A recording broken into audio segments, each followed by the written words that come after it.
Well, good evening, everyone, and thank you, Mary and Shamol, for that very generous and kind introduction.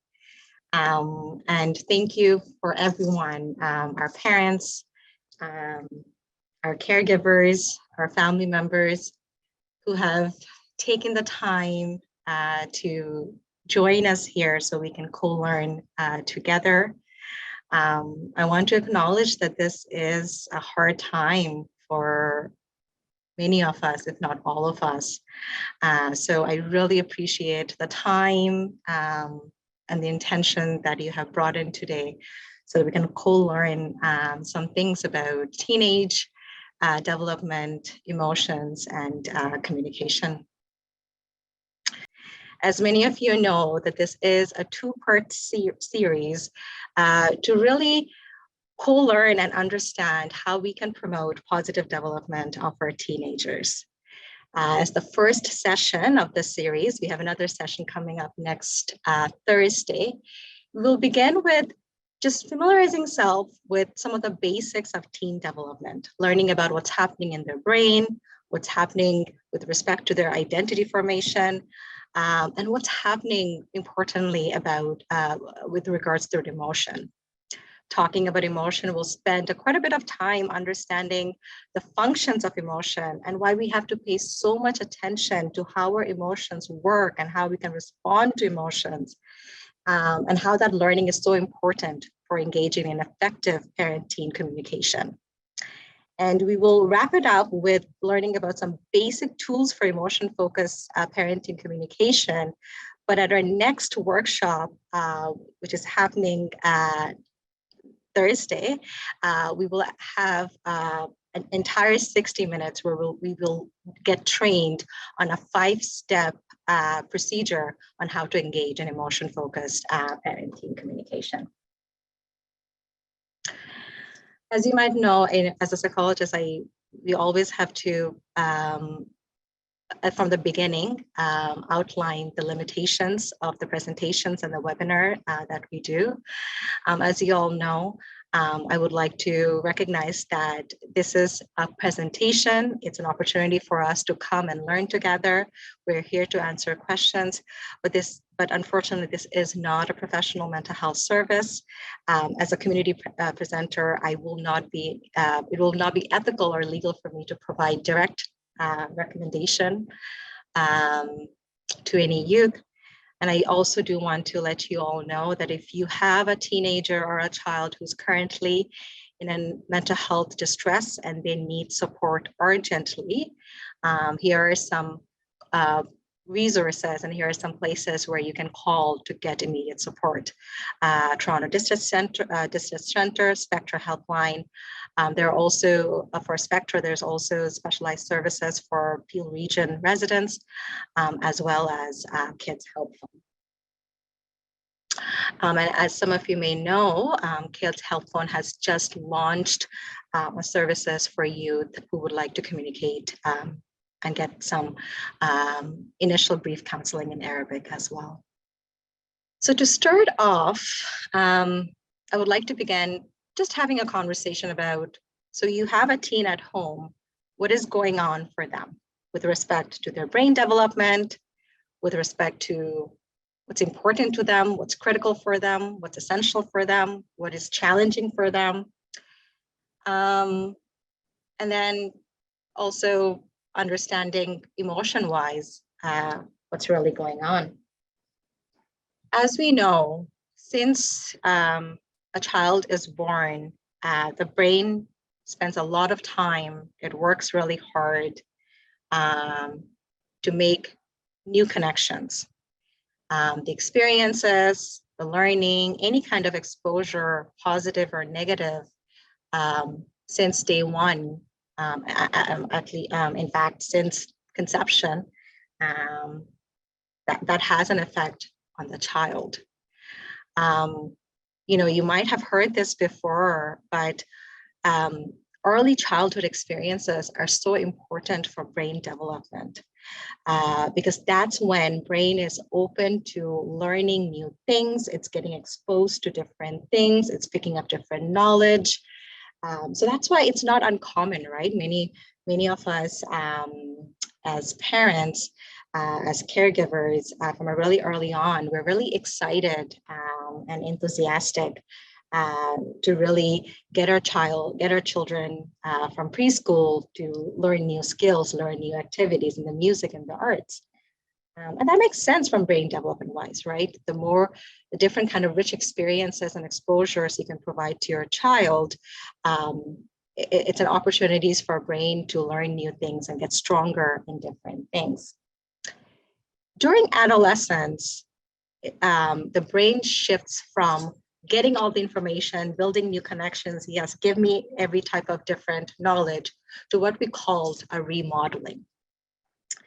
And what's happening in the remodeling process is based on what has been exposed to brain repeatedly, the brain picks up that, oh, okay, so this is what's important to you. I've seen that in early childhood experience, this has been really exposed to us. We have really experienced this. So I'm picking up cues and tips from you that this is really important to you.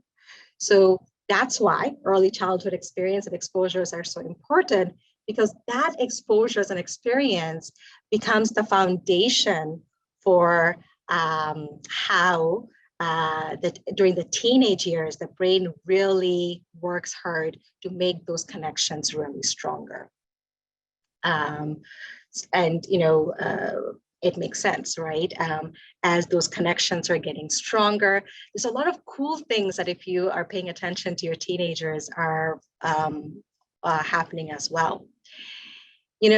As I was listening to Mary introduce me, that's a very kind academic professional introduction that Erin that we write in websites, that's our professional identity.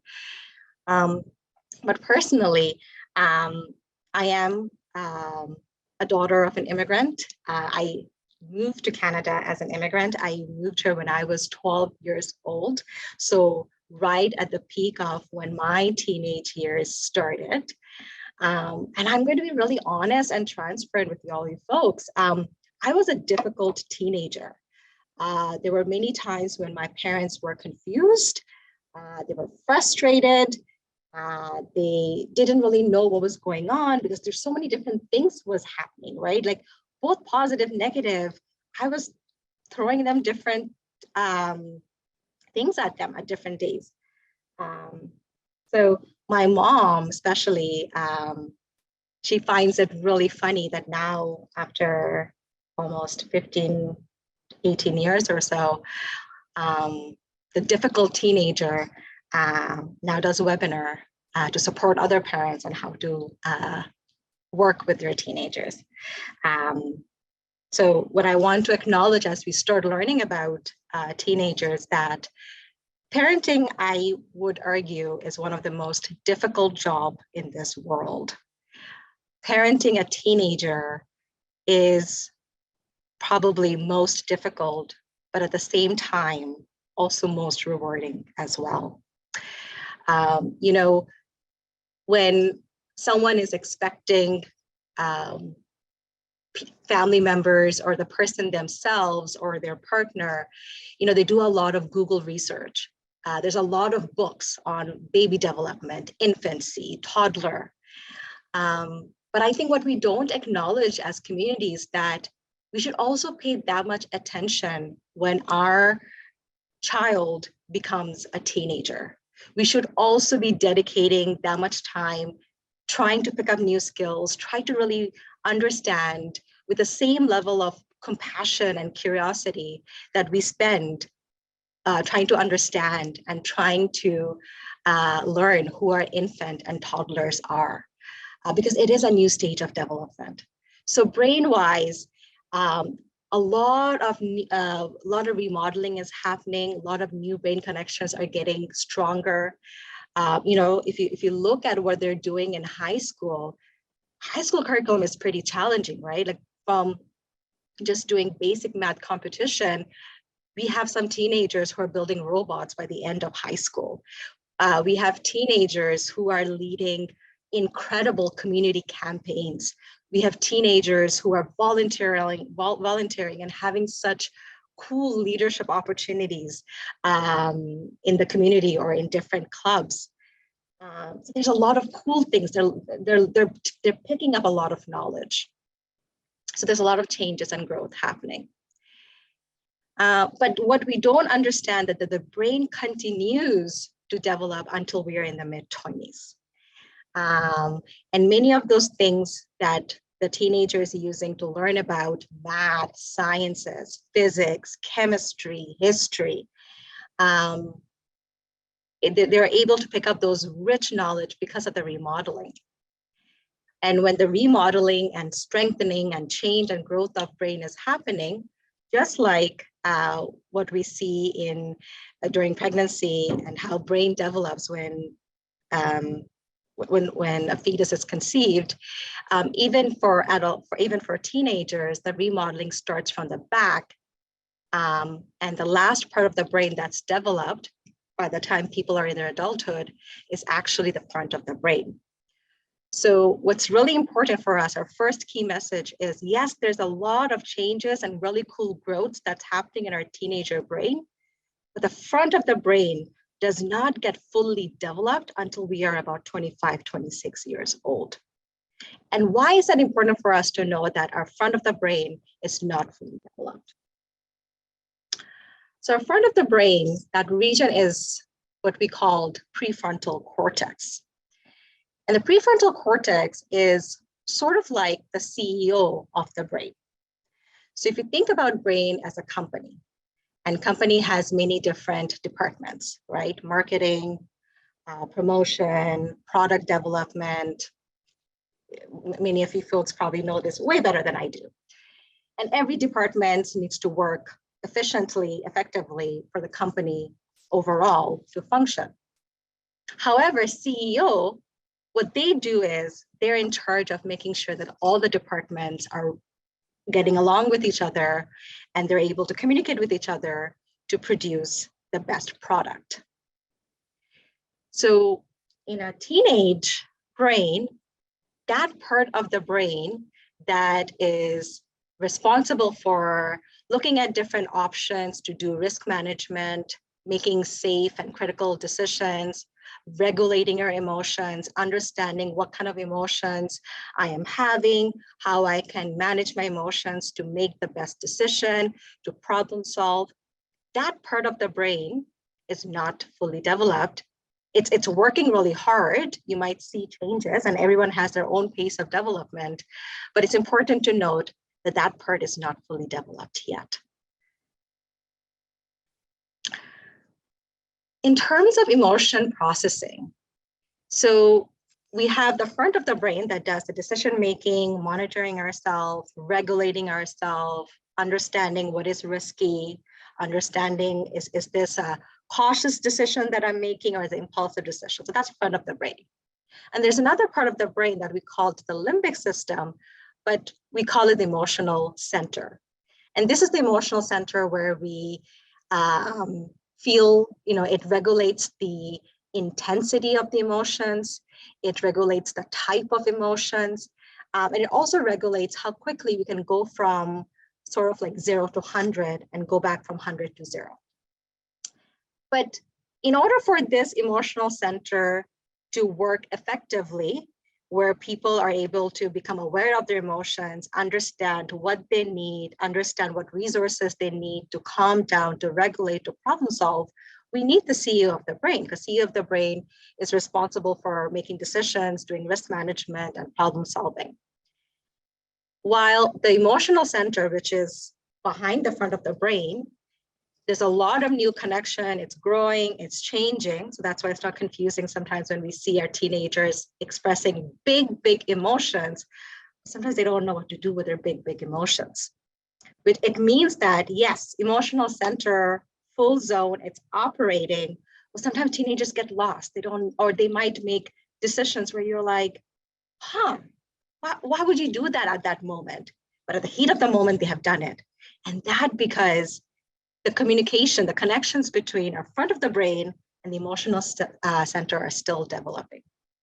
So what that really means is that our teenagers who are doing incredible work in their high school, they're maybe making robots. They're maybe looking at cells and able to tell you a variety of different things. Maybe they're so responsible that they're taking care of 2, 3, 4 siblings.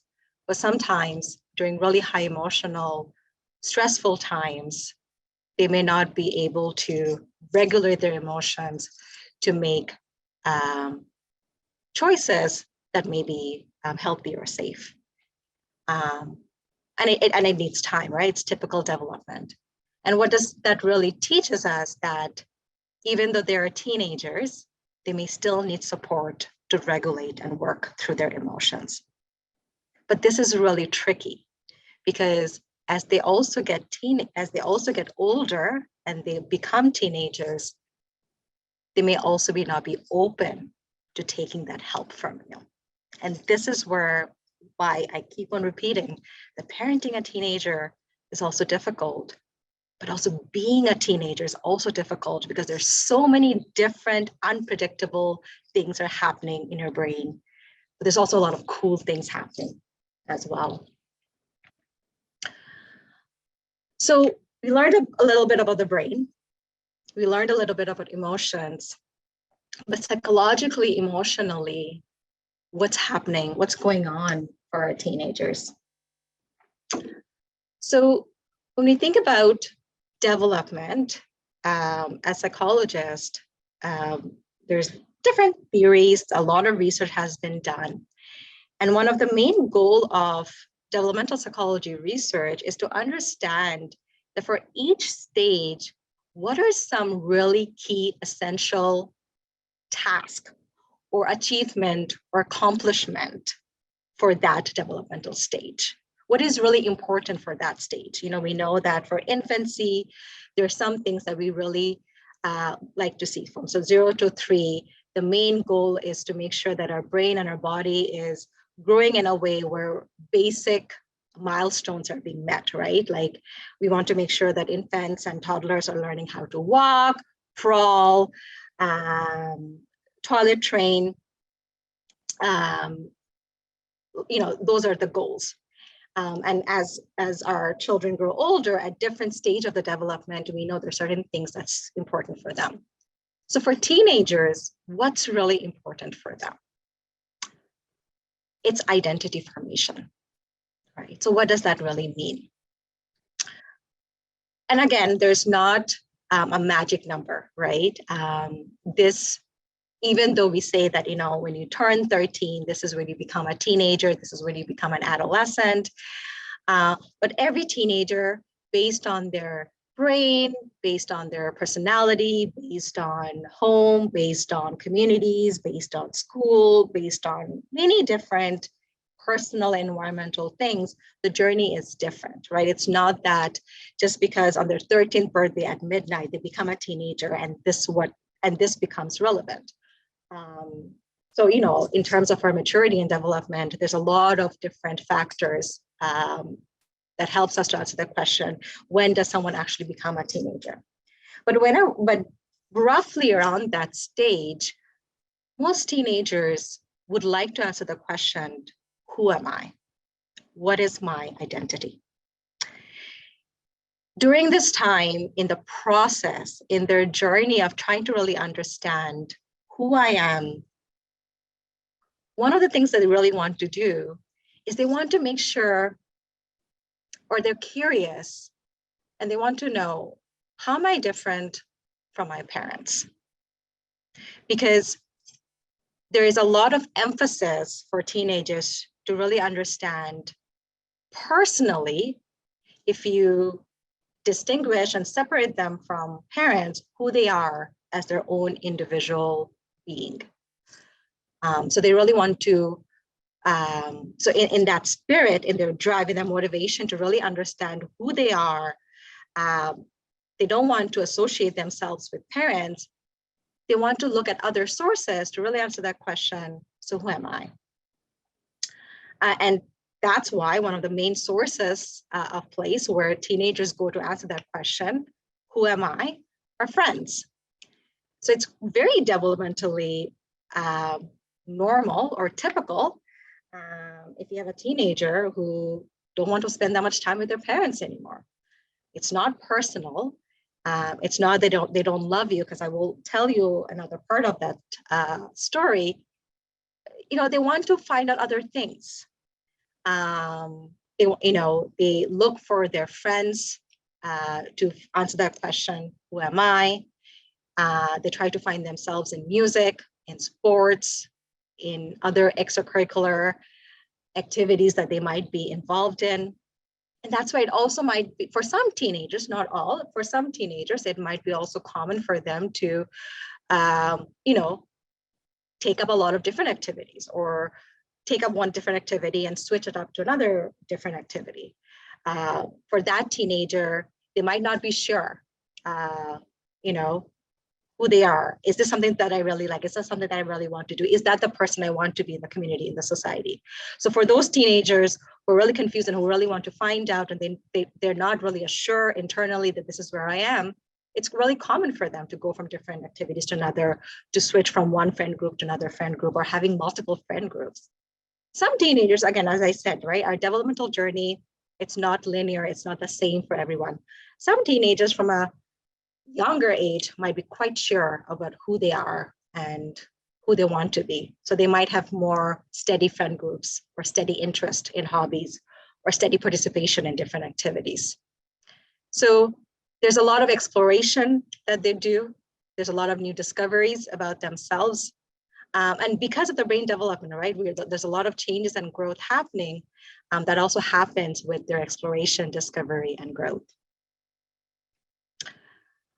So again, this picture just gives us a glimpse of things that a teenager and their identity and their experiences are influenced by: their home, who they live with, their friends, the media is a big one, and of course, school and the greater community.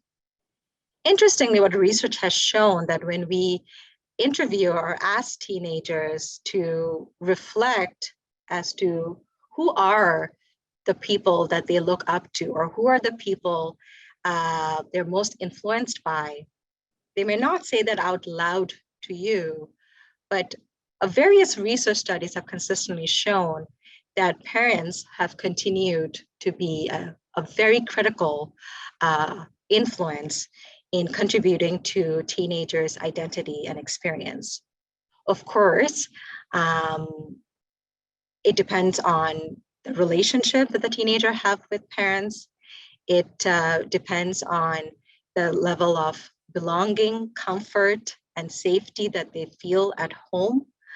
And I think sometimes the unfortunate part is even some of our teenagers who may not be living in unsafe homes, parental influence is so strong that even at homes, or even in relationship that may not be healthy between parent and child, the parents still end up having quite a bit of important influence in a teen's life.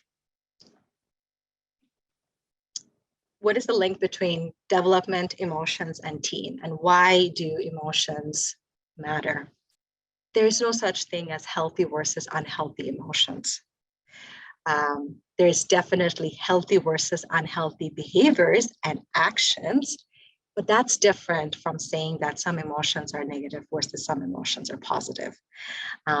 That's very different from understanding that there is healthy versus unhealthy emotions, because every emotion has a function, and it's linked to our survival, it's linked to our growth. So emotions communicate messages to us. It's one of the most powerful way that your brain communicates to you. It communicates to you what you need and what you need to do. Some of us sometimes may need help understanding what that emotion is, and understanding what the brain is trying to tell us through our emotions. Again, that's something that we'll talk more about next week, but all emotions communicate something to us. And they communicate something very, very powerful and valuable to us. And if we listen to those emotions with kindness and intention, it can lead us to take actions. It can lead us to take helpful actions. It can help us to make healthy decisions that's good for us and good for the environment and the people we live with, we play with.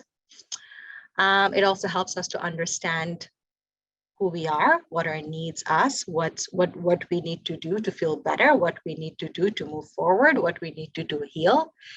But our emotions, and if we express all our emotions, and if we're allowed, and if you're permitted to allow our emotions, it will also help the people who are around us to understand us. And again, this is not just for children and teenagers. This is for all humans, doesn't matter what age it is. If we allow our emotions to be expressed in a healthy way, we would learn so much about ourselves and the people who we are surrounded by. And emotions help us to sometimes survive, literally, avoid danger. And I'll give you an example. But it also helps us to become resilient, help us to problem solve through stressful situations.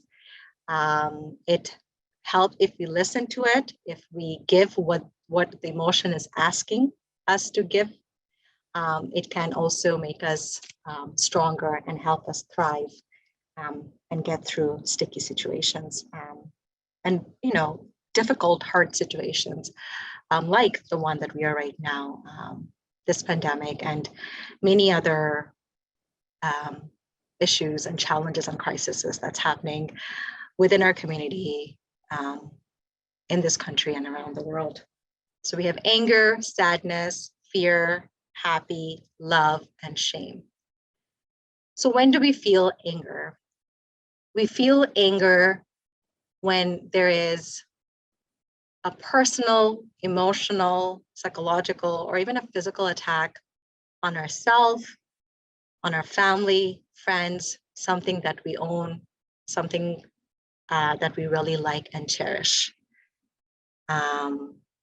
If we really like to go somewhere and I have been told that I cannot go somewhere, sometimes it could feel like a personal attack because you are telling me something that I don't like, I cannot do. Again, it's a different conversation as to, the appropriateness of what is that person likes, but any types of personal attack would make us feel angry. And that emotion is healthy because of course you're feeling angry. And when we feel anger, the helpful action, when we do feel anger, we want to protect ourselves or protect the people for whom we are angry for, or we want to defend them. So it's a very healthy and very typical reaction for us to protect and defend ourselves when we're feeling angry. How about sadness? When we feel sad, when we lose something, when there's a loss, and it's not only loss or separation from people, from friends we love. It could be loss of home, neighborhood, important moments. This had been a really difficult 2 years for our teenagers and for children. I think as adults, because children and teenagers are not sitting and contributing to different things and different changes that are being made, we have constantly asked them to adjust and do things differently over and over again. And as a process, there had been loss. We have teenagers who wasn't able to go to didn't have a grade 8 ceremony. We had teenagers who couldn't really had a proper first year to high school. We have teenagers who are missing out on consistent sports, musical theater, singing, dancing, and other clubs and activities. And we talked about identity. Those things are so important for teenagers because that's what they go to make sense of who they are and who they will become when they're old. And pandemic has taken away those opportunities for them. So there has been a significant loss for teenagers. And many times it is actually the sadness that they're feeling, but what you have been seeing at home may not be sadness. But it's important for us to recognize that when there is loss, when there's things that we dream of, we want to get, but we don't get, there is sadness. And when we are sad, the helpful actions is if we are okay and comfortable for us to seek support. And sometimes it's actually quite healthy that when we are sad, we want to spend time with ourselves, not with others. There's also the third emotion of fear. And then if we have time today or next week, I want to take some time to differentiate between fear and anxiety. Because sometimes those two gets confused and it's quite tricky. But when somebody is feeling fear, that means that they're actually in a situation where there is objectively danger in the environment. So it's not that somebody is over-exaggerating or overthinking, but the emotion is fear, not anxiety, when there is real danger in the environment. And some helpful actions are to freeze, because your brain doesn't know, maybe does not have the skills yet how to deal with the danger. Sometimes your brain tells you just to run away from the danger, and rightfully so. If it's something that's threatening to you, you want to run, or you want to constantly monitor whether the threat is in the environment or not. When do we feel happy? We feel happy when we have achieved something, when we have completed our to-do list, when we had a goal that's really important to us, when we have a school project that's really important to us, and we successfully do it, we become happy. We also experience happiness when we develop or we get to spend time building social relationships and social connections. And for teenagers, one of the biggest sources of happiness are their friends and the friendships that they're making. And I think it's probably not teenagers. I think all of us, because of the protection measures that have been in place to reduce the spread of COVID, one of our, it makes sense why we have been maybe feeling sad more than usual, because a social connection, which is one of our most important sources of happiness, there has been significant minimization of that. And when we are happy, we take note of what made us happy, and we want to remain in situations. We want to go back to similar situations where we have experienced that happiness. Love and affection. It's when do we experience love and affection? When we know, when we can feel it in our body and our brain that somebody really, really value us, and they continue to value us, even though we might make a small mistake, or maybe a series of small mistakes. And we also feel love and affection when we value other people. And that love is more unconditional when we are able to accept and continue to value them despite of arguments or some of the mistakes that they make. And shame. We may not talk about this emotion a lot, but we need to remind ourselves that that is also one of our primary emotions. We may not identify that as shame, but it's a quite powerful emotion. And we feel shame when we do things when we know we're not supposed to do. Sometimes there might be differences between what I think I'm supposed to do, but the people I value, they may not want us to do. Regardless, when we feel that we have done something we're not supposed to do, we feel shame. And when we experience shame, our body and brain really works hard to make sure we either correct or hide the action. And we hide that action because we want to protect the relationship that we have with people who we value and we love.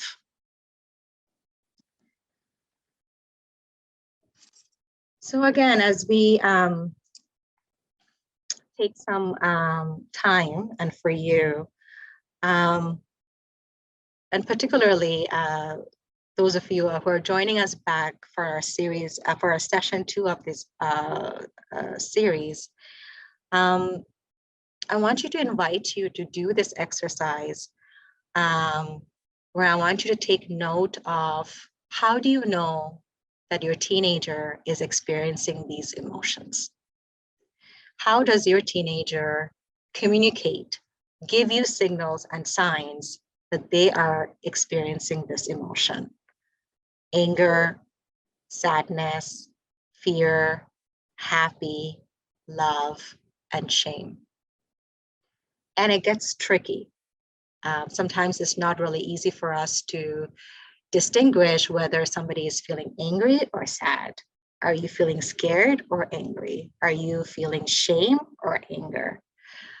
Because we talked about some healthy ways of expressing these emotions, but many of the times we may actually not be expressing these emotions in a healthy way. And that's why we get confused and the people around us get confused as to what we can do to help ourselves or help our teenagers, because the way we're expressing our anger or sadness or fear or happy or love or shame is not in the most healthy way.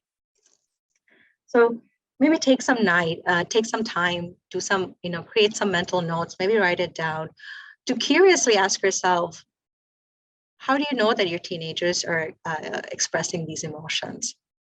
If it's hard, because I want to acknowledge this could be a hard exercise, maybe think of situations where your teenager might feel angry.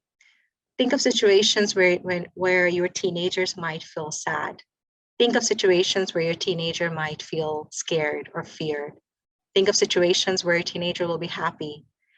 Think of situations where they experience love, when they're maybe surrounded by parents, teachers who really value them, friends who really value them, anywhere. And then also take note of situations where you think your teenager may actually be experiencing shame. I also want you to focus on the relationship that you have with the teenager for whom you're here today, and just that bond, that relationship. Maybe as a mom, as a dad, as moms, as dads, as a guardian, as a caregiver, as a teenager, whoever you're here with, just think about the relationship. And before we move into how we can resolve the conflict, what are some strengths? What are some positive things that currently exist in the relationship between you and the teenager? Maybe despite many of the problems that's happening, your teenager really just likes to spend evenings on a Saturday watching movies with you. Maybe your teenagers likes to sit on the passenger car. Maybe it's silence. Maybe your teenager's not speaking a single word, but they take the time to sit on the passenger seat as you drive to Starbucks, Tim Hortons, and pick up a coffee. Maybe your teenagers, even when they're having a really rough day, would still commit to coming with you to do grocery shopping. So think about some of the positive things that's really happening in the relationship right now, because we need to use those positive things to help us problem solve. And then also take note of what are some outside resources, relationship, and supports that you and your teenager have. So outside the relationship that you share with your teenager, who do you go for your supports? Who do you go for your enjoyment, for your happiness, to feel valued, to feel excitement? What are some resources you have? Are there other things that you also need support with? At the same time, outside of you, who are the outside relationships and supports for your teenagers? Is there a teacher in their lives that they go look for guidance? Is there a imam, pandit, is a spiritual leader that they go to, priest? Is there a group of friends that they go to for support? Because we need to know what's in our bucket in terms of our relationship strengths and outside supports that we have and our teenagers have, to really intentionally and be curious to look forward to problem solving. Emotion coaching means that we stand beside our teenagers and guide them at a side-by-side process. If we invited, we go into that journey with them to help them learn about their emotions and how to deal with emotions. So it's not just me telling you, this is what you need to do for your anger and sadness and shame. It's sort of nudging them, hinting them, guiding them in a way that tells your teenager that dad, mom, aunt, uncle, they might be disappointed at my action. They might tell me not to do certain things, but they understand the emotions that I have. So for some reason, mom and dad is telling me that you cannot go to the movies. And that's your household, that's your rule. I'm not here to tell you what your rules should be. But you have, that's a personal attack. Like, I was so excited to go to the movies and now you tell me that I cannot go to the movies. Of course I'm angry. I, as a parent, as an emotion coach, I validate that you feel angry. And I help them, coach them on how to deal with their emotions. And there is an art and a very gentle way of doing that without changing the ultimate decision that you're still not going to movies, but we can still validate, and I can still show kindness and the emotion. I can still show you kindness and compassion that I know this sucks. Like, you really wanted to go to the movies, now you cannot go. That validating is really important. But in order for us to do this as parents, as adults in our teenagers' life, we need to make sure that we know what our emotions are. We know we can recognize and identify our own emotions, and we can manage our own emotions. And we are expressing our emotions in a healthy way in front of our teenagers. And this is not an easy task. And that's why, in the previous slide, I talked about what are your outside supports and resources. Are there additional resources and supports that you may need to become more aware of your emotions and how to manage? Because it will come in the way of becoming our parents as emotion coaches if we struggle to express the emotions that we talked about earlier. And once we become aware of our own emotions and understanding if we are expressing our emotions in a healthy way or not, that would help us. And then we have learned ways to manage our own emotions. That creates a strong foundation for learning how we can help teens to regulate their emotions. So what is emotion coaching versus emotion dismissing? The main idea of emotion coaching is all emotions are important, right? So when we see our child, our teenager expressing what in the society or in our world call it as negative emotions, maybe that's anger, as sadness, irritability, frustration. It's hard. It's a process. There will be days where, and also give grace to yourself, show kindness to yourself. Maybe there's days where you cannot be that coach. But when when our teenagers are expressing those emotions that make us feel uncomfortable, reminding ourselves that it's a teaching moment for them and for you. And if we develop those sensitive skills, it could also open ways for connections and communication. So it's not a bad thing that your child is angry. That's a part of typical development.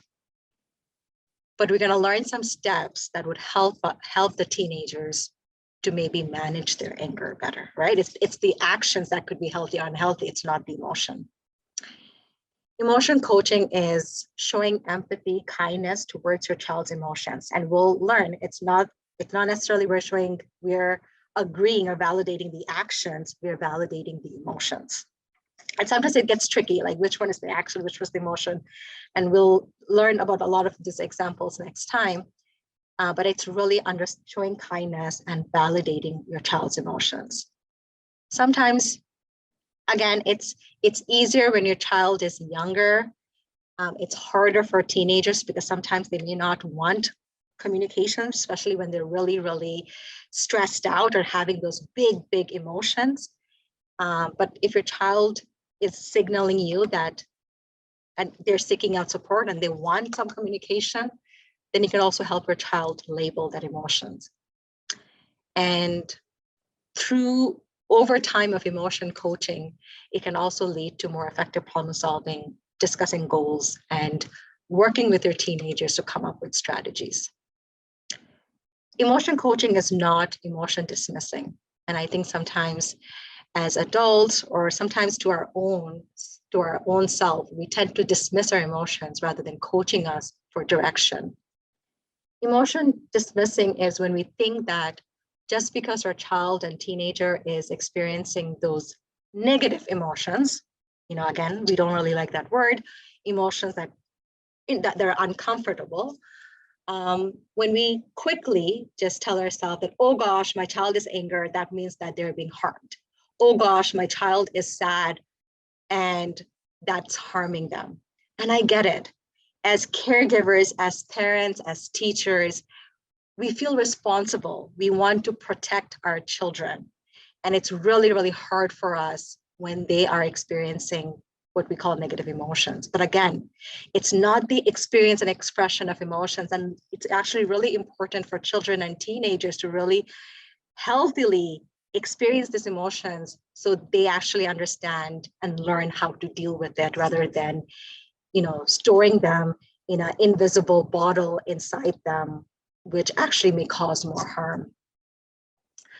And when we see our teenagers and our children experiencing emotion, maybe our first instinct is we want to do something immediately to change that negative emotional experience, right? We want them to stop crying. We want them to stop being sad. We don't want them to feel guilty. We don't want them to feel scared.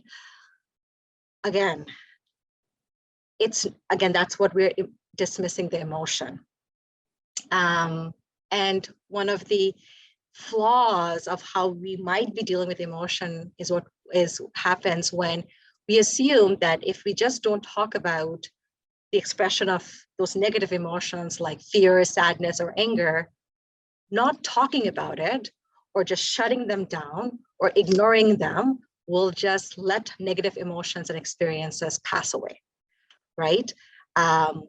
If we are not creating opportunities and a safe and comfortable environment for those emotions to be expressed, it's not that they just leave the brain, leave our body, leave our experiences, leave our memories, and we forget about them. They come back in ways that actually might be more difficult and challenging for you and the team. So as we wrap, I'm going to invite Maria, who's going to talk a bit about parent-child communication before we open up for questions. Yeah, thanks, Maisha. So as Maisha said, next week we'll go through those steps of how you can be emotion coaches for your children. So that's something to look forward to. But to end today's webinar, we'll look at the basic goals of communication because we think that's a nice transition for next week. So the first goal we have here is we want communication to be reciprocal. And that just means something you do and then it's done in return. So in terms of communication, that would mean when you're communicating with your child, you're both giving something to the conversation. And it's kind of going back and forth. And then another goal is that the parent learns something about the child. So in communication with your child, typically they let you know about something and that helps you learn about them. And you're not just learning about the information they tell you, you're actually learning also how they're reacting to that thing. if they're showing happiness, anger, or excitement when they're talking about something. And then similarly, in communication, we also want the child to learn something about their parent. So parents can share their thoughts, their feelings about something to the child, and the child can learn about that. And then the last goal for communication is for it to be a repeated interaction. So essentially, we want this type of communication to happen often. We want to happen frequently so that it becomes something normal for the parent and child to experience, not just once in a while, because then you're not learning too much from each other. And I wanted to give an example for those goals. So say if you wanted to ask your child about how their school was today, and in that scenario, you're learning about how their school was that day, but then they also learn about your response to knowing how their school was that day. And sometimes if we're not really thinking about it, or we're just really curious about knowing how their school was that day, we forget to also respond to what the child's saying. So maybe sometimes we'll go, how's school? How's math? How's science class? How's your teacher? Do you have an assignment to do? And then the reciprocity of that conversation just doesn't happen. So in that case, we can also add some additional information that you want to share with them.